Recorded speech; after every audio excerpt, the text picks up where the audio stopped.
Et voici la 8e strophe du poème de Maître Eckhart, Le grain de sénévé, qui est la conclusion, en fait, c'est la toute dernière strophe.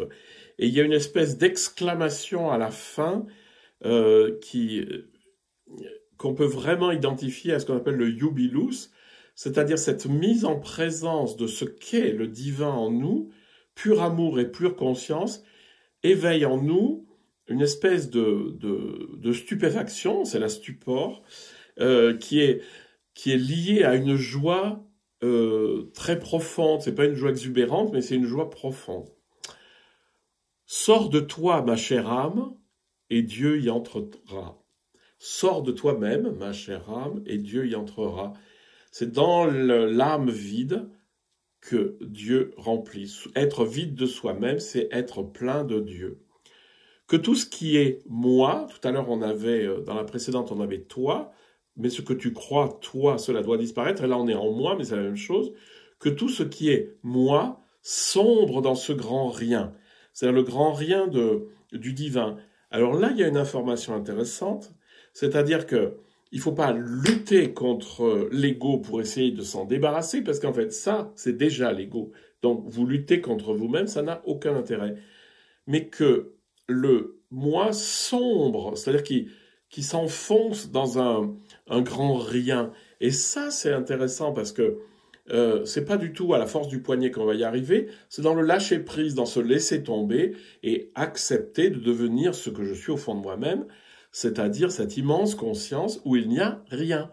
Il n'y a rien, ça ne veut pas dire que ça n'est rien. Hein, c'est pas la même chose. C'est-à-dire que le rien de l'intérieur, c'est le plein de Dieu. Coule dans le fleuve sans fond, c'est la même image.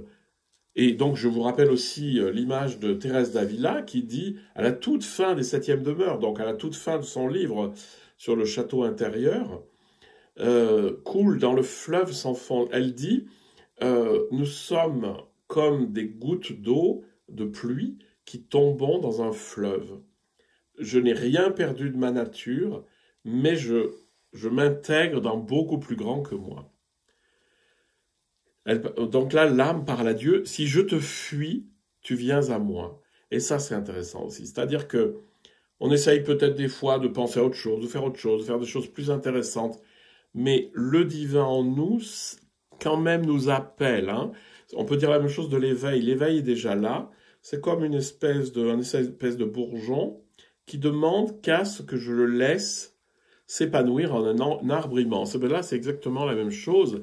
Si je fuis cette présence profonde en moi qu'on appelle Dieu, elle vient à moi, elle devient presque palpable pour que je